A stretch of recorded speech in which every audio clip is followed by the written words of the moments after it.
7 underrated seasons from great clubs since 2003.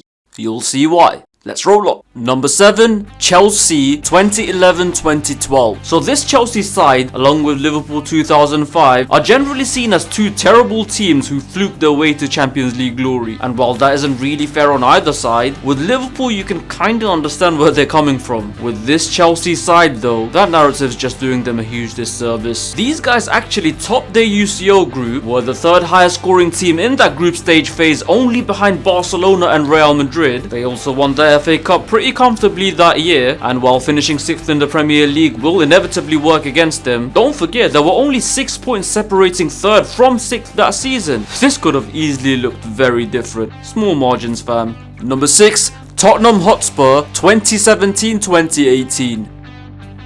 Is it a stretch to call these lot a great club?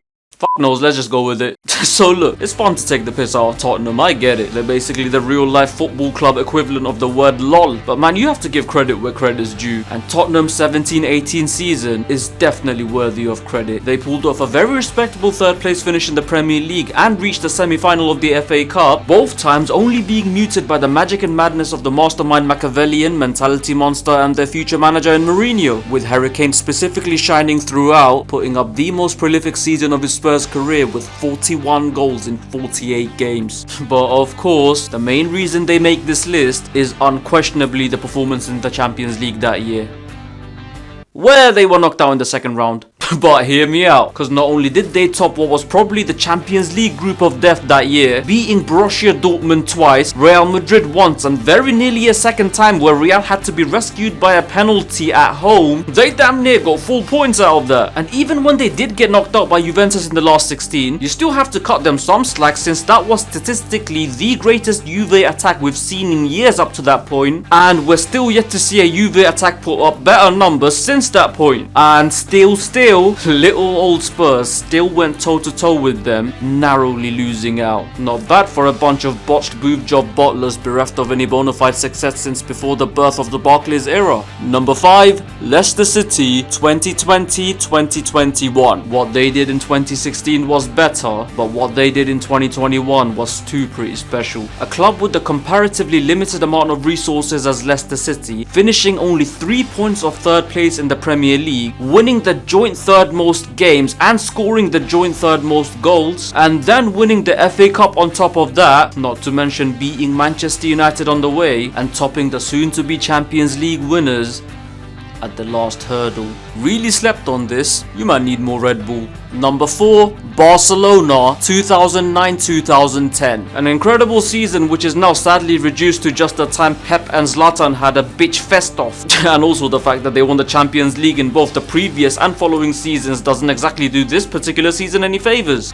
But again, this was only because of, and this is basically a running theme across this entire video, very small margins. Because when you do look at the wider perspective, I'm sorry, but Barca 09-10 may actually be better than Barca 10-11. And while I say that in part due to the points I brought up about Barca 10-11 in yesterday's video, again please go watch it, let's not forget what this side achieved as well, people. Not only was this the season where Pep racked up the most league points in his first 10 years managing at the senior level, it's still the closest to invincibility he's come to this day. And as I said, the Champions League victories in the 2 seasons that borders this one makes them remembered more fondly. But let's not forget, people, both of those sides during the UCL run were extremely fortunate to get away with very questionable, factually wrong refereeing decisions. In comparison, Barca 09-10's run was only halted by, again, the genius of Jose. Also, if we're really being honest, these guys were a lot less reliant on Messi than they'd go on to be the following season. And as I've also said before, and as you'll also see later on this list in another entry with another GOAT, in my book, the less you depend on the output of one individual, the stronger you are as an actual team. Number 3, Real Madrid 2007-2008, a team that accumulated Real's largest points tally in over a decade, a team that won the league with 3 games to spare, something they failed to do for 14 years after that, which by the way includes the entirety of Cristiano Ronaldo's stint at the club, a team who finished 8 points clear of the second best side, a team who scored 8 more goals than the second best scorers, and what was very rare for that time period, a team who did the double in El Clasico that year.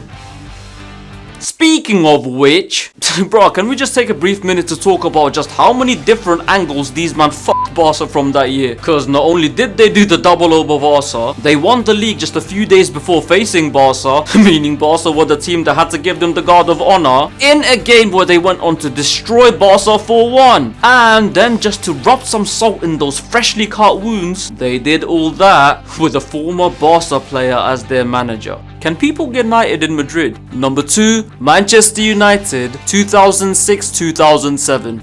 I implied it in yesterday's video and I'm gonna straight up infer it now. Manchester United 06-07 were better than Manchester United 07-08. But again, for very small margins, the 08 side is still celebrated and the 07 side is more or less forgotten in comparison. But do not let those small margins distract you from seeing the bigger picture, people. Cause facts are, where the 08 side were heavily reliant on the brilliance of Cristiano Ronaldo, the 07 side could break you apart from various angles. Where the 08 side were taken down to a final day penalty to win the league by Amorim Grant's Chelsea, the 07 United side dominated the league and won it with 2 games to spare against Jose Mourinho's Chelsea. Where the 08 United side bowed out in the 6th round of the FA Cup to Portsmouth, the 07 United side made it to the final and were only hard done by an extra time by a questionable decision in the form of a disallowed goal. Where United 08 had fairly hard fought encounters against Roma in the quarter-final, United 07 destroyed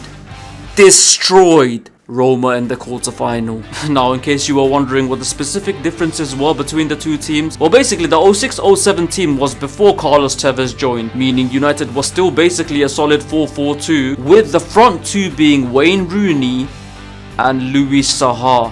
And man, I'm telling you, this brother himself is super underrated. Like honestly, he may have actually complimented Waza better than Tevez did. And yes, while CR7 was still the side's best player in the best season of his career as a pure midfielder, this was far from a pass to Ronaldo with Inshallah show. These man were legit a devastating unit from top to bottom. And number 1, FC Porto 2003-2004. I spoke about them multiple times before. I still feel I haven't spoken about them enough, and I still can't get over how little others speak about them today. Cause bro, I mean it when I say that these men were at least as good, if not better than...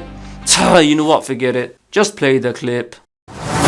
Football is a game of small margins. This team is relatively forgotten due to a very, very small margin of time. 16 minutes to be more specific, cause that's how far Porto were from potentially winning a treble. Porto! Man, Mourinho in his prime was fucking insane. But in spite of their extra time defeat in the final of the domestic cup, when you consider that not only were they the Portuguese champions, they also won a Champions League final by a 3+ goal difference, the biggest for 10 years before and after that, these guys really deserve more credit than they get. Porto!